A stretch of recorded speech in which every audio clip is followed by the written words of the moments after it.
This is saying that these people matter. So we've put time and effort into making sure that you can have information that you need before visiting our business. And by doing that, somebody is going to see that and say, okay, I'm welcome here and I'm going to go there and I'm going to be a loyal customer. Hello, everyone. Welcome back to the We're Not Stumped podcast, where we spotlight stories of resilience, innovation, and accessibility. Today, we're talking about something that impacts millions of people, and that's the uncertainty of going somewhere new when you live with a disability. My guest today is Meegan Winters, and she is the CEO and founder of AbleView, an incredible platform that's making the world easier to navigate for everyone. AbleView is a comprehensive accessibility search platform that helps people make informed decisions before visiting new places. And this is whether you're going around the corner or across the country. It's all part of a powerful idea that they have: know before you go. First of all, Meegan, thank you so much for being a guest on the We're Not Stumped podcast. Thank you for having me. I'm really looking forward to it because I think this is something that is very much needed. Before we get into that, I always start the podcast with a segment I call In Your Own Words. So I'd love the listeners to get to learn more about you. Yeah. So my name is Meegan Winters. I live in Michigan. That's always people either love it or they hate it here. But right now we're in the midst of our summer season, so it's beautiful here right now.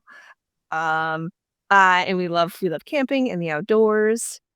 I ended up in this space of accessibility through some personal experiences that I've had. But also I was a special education teacher for many years. I taught students on the autism spectrum. And yeah, those are the things. I'm a wife. I'm a mother of two boys. And yeah, I'm just hoping to make a difference in the world. Well, you certainly do. And you talked about some personal experiences. Can you talk about that? What led you to this organization? Yeah, absolutely. I have two inspirations behind the work that we do. One is that I had a best friend, Jessica, who was a power wheelchair user, and her and I lived together in college. Well, prior to that, I met her at a muscular dystrophy camp that I volunteered at when I was still in high school, and she was my camper that I was assigned to. From there, we became lifelong friends and ended up living together in college. And through that experience, and as her primary caregiver, I learned a lot about some of the challenges that people face when they have a physical disability going out into the community. So for us, we took a lot of public transportation, and you can't just get dropped off by public transportation, and not know if a place is accessible or not. For us, it was, could she get in the door? Could she move around? And could she use the restroom? And there had to be enough room for me to help her in the restroom because I had to transfer her. So the result of some of those unknowns are that we went to the same places over and over and over again. And not that we didn't have a fabulous experience, we did. But we could have had more different experiences had we had accessibility information ahead of time. And those businesses could have gained us as paying customers. So really, businesses are missing out on revenue when they're not sharing accessibility information, because the current statistic is 1 in 25 adults has some form of disability, either physical or invisible. So that was one of my experiences. The other is, I mentioned in the intro, I was a special education teacher. I worked with students on the autism spectrum. So now we're talking about invisible disabilities. And although it is a very different type of need, it's the same solution. And so somebody with autism, it's common for transitions to be difficult. And, in the classroom, if we were doing something like going on a field trip, we would create social stories and visual schedules and take pictures and take videos and plan weeks in advance to help make students feel really comfortable. And that's just not the reality of every family that's going to a grocery store or going to a restaurant. And so similar result was that they stay at home and have fewer experiences because the stress of going out is just too much, and the time it would take to prepare would be overwhelming. So those are the two problems that I identified, and I knew that there had to be a solution. I've known this since living with Jessica. I didn't know exactly what the solution was. Um, and then Jessica unfortunately passed away in 2015 as a result of her muscular dystrophy. And that was really my moment of, okay, Meegan, it's time. It's time to find the solution to this problem. And at that time, so in 2017, we started our original company, which is AbleEyes, and we provide virtual tours for accessibility. We've had a lot of success with that company, but we have pivoted into tech as well, and that's what we're talking about today. More so is the AbleView part of our business. So, yeah. So Jessica, special education, those are my two inspirations behind the work we do. Well, it's great that you had those inspirations, but to jump into something new and be an entrepreneur, there has to be challenges along with that for you personally. What is it like to change careers, pivot, and do something like you're doing now? So funny that you bring that up today. I just saw a memory today of, so I left the schools just about 8 years ago. And at that time, I was an assistant principal. So I had a stable life and career and a decent salary and health benefits and all of the things that everyone aspires to have. And my heart was pulling me someplace else. And lucky for me, I have an incredibly supportive husband that, as I was saying, I really feel like I need to be doing this thing. And he said, okay, we will, we will figure it out. So I, in 2017, left stability of life and became an entrepreneur. It's certainly not for the faint of heart. Entrepreneurship is very, very challenging, but also very, very rewarding. I am so grateful for the life that I have today and the impact that we've had on people as of today. And when I was in this school, I just felt like there was something more. There was something more or more people I could help and impact. And so that's what I'm working toward doing. And right now, we are just we're all over the U.S., but also starting to expand a little bit even internationally. So it's really exciting. Oh, that's really cool. And I went to your website, which would be found at ableviewvu.com, which, and of course, you can get on Facebook. But you have organization. I'm in Arizona and you're in Michigan. There are some places close to me that I know very well that are listed on your website. So I thought that was very neat to see that. And when we talk about your website and how everything works, can you kind of explain, the nuts and bolts of what you're doing and what people can expect to find on your website? Yeah, absolutely. And I can kind of better explain kind of how Able Eyes ended up into AbleView. So when we were doing Able Eyes and we were providing these virtual tours, which is a great tool for someone to see and get acclimated with the space ahead of time. And that company still does that work. But what we learned is it's not incredibly scalable. It requires human beings and cameras and boots on the ground. And so, if we really wanted to have this larger impact, we had to use a different type of modality. And so, that's when we moved into AbleView. And I describe it as a TripAdvisor of accessibility information or a Google business listing that's exclusively for accessibility information. So businesses pay very minimal. They pay $299 a year. That's it. The cheapest marketing tool on the face of Yeah. the earth. Um, to have an AbleView profile that would have their basic business information, contact information, hours, all of the things that you think of on a Google business listing. But then there's the other section that includes things like virtual tours, if they have them, audio tours, pictures, a list of accessibility features that's broken up into physical, sensory, auditory, visual, so medical. So really trying to address people like all different types of disabilities. And when we first launched AbleView, that was one of our shortcomings was that we were not appropriately representing the blind and low vision community. We were really focusing on virtual tours and photos. And so we really want when we launched our version 2, which was just this year, we made some improvements to make sure that we're better accommodating the blind and low vision community as well. Also things, if there's ever been any media written about, if someplace has sensory-friendly hours or a news article. So anything accessibility related would be on an AbleView profile. I don't you have users that help you with this information too? When you're talking about having the difficulties of scaling what you were doing before, you have people, a whole program of people that can help build this platform. Is that how that works? Yes, yes, that's also part of our version 2 is we started a contributor program. And what that is again, kind of what we learned is that businesses were not intimidated by the $299 a year. They were intimidated by not knowing what information people need. If Mm. that business owner has not had an experience with accessibility or with somebody who has autism or somebody who has physical needs, then they don't even know what to put on their profile. And so that's where we were kind of running into a speed bump as far as scaling the company. And so then we started this contributor program, which allows people with disabilities. It doesn't have to be just disabilities, but we do want to make sure that that is a priority and representing people that actually know what type of information businesses need, or students, or disability advocates, or somebody who just needs a few extra bucks because it is a paid position.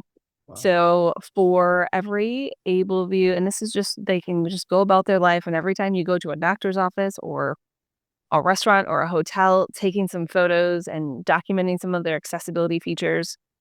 And then people can go home, they can create an accessibility profile, which takes Wow. 15 minutes about, and then they submit it to us. We submit it to the business and say, one of our lovely contributors has created this profile for you.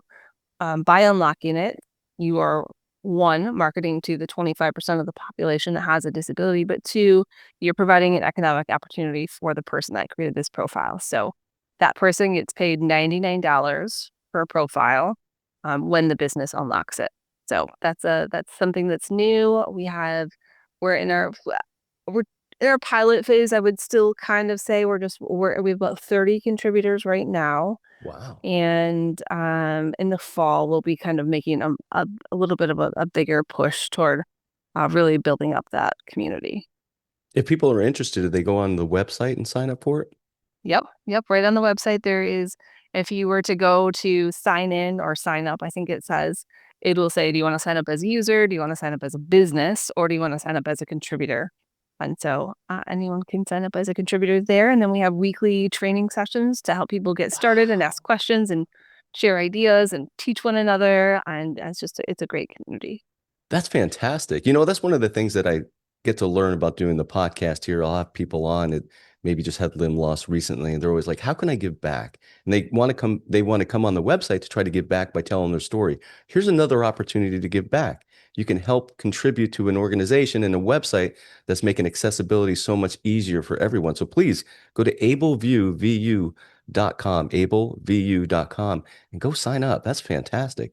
From the business perspective, I think that's something that's very interesting. You say, well, you make it clear that AbleView is about celebrating businesses, not judging them. Why do you think that's so important? I think the word accessibility can cause a little bit of anxiety for business owners. They're worried that they're going to get sued or judged in some way. And that is not what we do. We've actually recently tried to start repositioning our wording a little bit into transparency, like accessibility, transparency.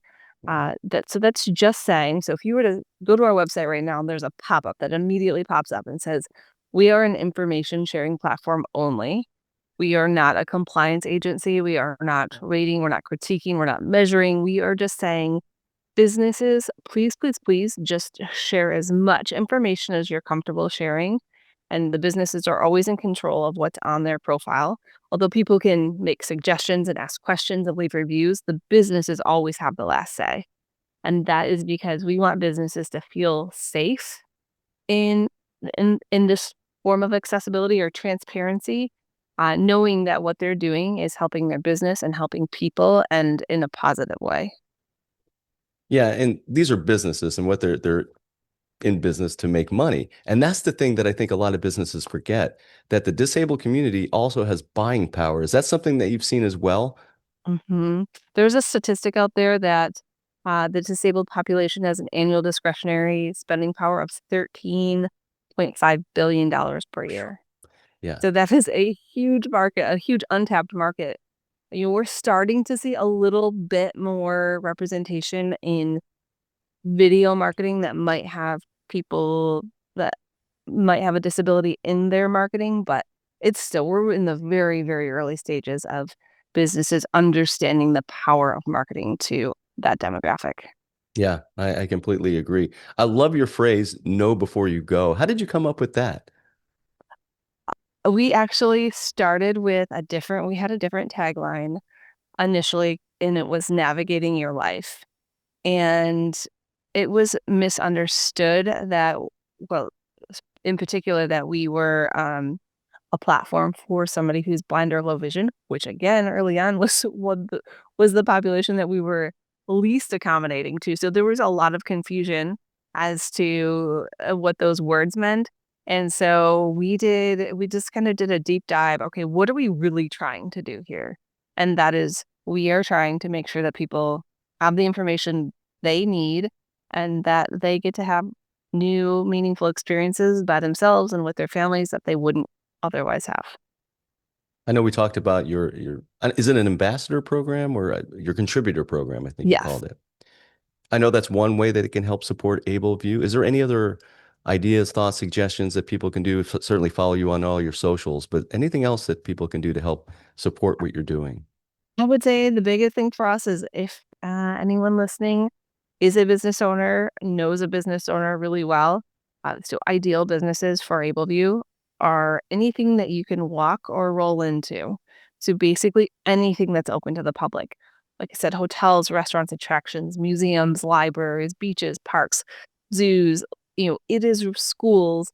It is really any Yeah. type of public location. And so for any listeners that are involved in a public type business, uh, talking to the right people and saying, hey, we should do this. It's $299 a year, and it's something that's going to be great for people. So that's probably the biggest thing that people could do for us. Yeah, and the place here locally in Mesa, Arizona, is a sports bar. And I interviewed a person one time that actually had accessibility issues. This is not the same sports bar, a different one. So I could see where just a sports bar, a library, a restaurant, anything, if people know before they go, and I love that tagline, it's going to help their business because people are Hmm. going to know, hey, I can go there and I can get around or I can get the lay of the land, whatever that is. And I think that's incredibly important. If businesses could hear like one message from AbleView, what do you think that message would be? I would say, and I would say having information on your website is the biggest thing that any business can do. And I'll say, even if it's not AbleView, for the good of people, have a spot on your website that is specific, like has specific information about accessibility. And if it is AbleView, you can just use your AbleView link and drop it in there. And if it's not AbleView, do some research, figure out what it is people need, and have just one section on your website that says, hey, this is saying that these people matter.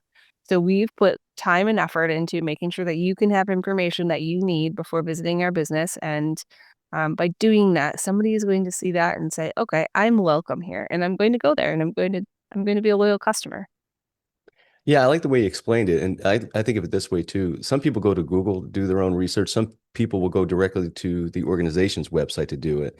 And that's where I think AbleView is going to really succeed because there's going to be that one hub of information that's going to help people understand the businesses as opposed to going to hundreds of individual websites. They can just go to your website and find that everything they need right there. And if Hmm. these business owners aren't listed, that could help their bottom or hurt their bottom line. So we certainly want to get them listed on your ableview.com, ablevu.com. As you look forward, what are you hoping to do and how do you looking to expand everything that AbleView is doing? Yeah, no, this is really great timing for this question. We, as I mentioned a couple times, we just launched our version 2. So We had an original MVP, which is a minimum viable product, which is just a tech platform that maybe we didn't have to invest as much money into, but we were able to test our product and make sure that it was needed by the community and that it would be purchased by the businesses. And very quickly, we're able to validate that and then make some improvements. So MVP through today, we have been running very, very lean. I have a very small team, but we are now at a point where we have a stable product and we're ready to take this to the world. So we are doing some things to make sure that we can scale. And so in the next, I don't know, 6 months, we might be in a better place to build up our team and really scale this. Well, I think it will. One of the reasons why I really like talking to you is because we have a kind of similar career paths. I had a career, decided to move on and do like a passion project. So whenever I get a chance to talk to someone like you, I always want to ask, what's some of the challenges by being an entrepreneur? And you talked about some of the rewarding parts, but what's some of the fun things that happen to you as an entrepreneur? As I mentioned before, it's certainly a roller coaster. It is. There are good months and bad months, good years and bad years. But at the end of the day, I always know that our final mission and vision is what's important. We had a challenging year a few years back, and I remember thinking, did I make a mistake? Am I doing the right thing? And I remember just crashing down to my knees, sobbing and saying, God, universe, whatever exists out there, please, please, please, if this is not meant for me, if I am on the wrong path, please show me the way. And I always get the message that I'm doing the right thing. And so I've grown as a person immensely as an entrepreneur. I've done a lot of soul searching and self-improvement. And so I've become a better person through this process. And I'm authentically myself, which is not, I don't think I was fully authentically myself when I was in schools. I had a vision for myself of what I was supposed to be to be a teacher and to be an assistant principal. I had to fit into this box, and those were pressures I put on myself. So I feel as an entrepreneur, I really have the freedom to be myself and be authentic, and so that's been my biggest takeaway.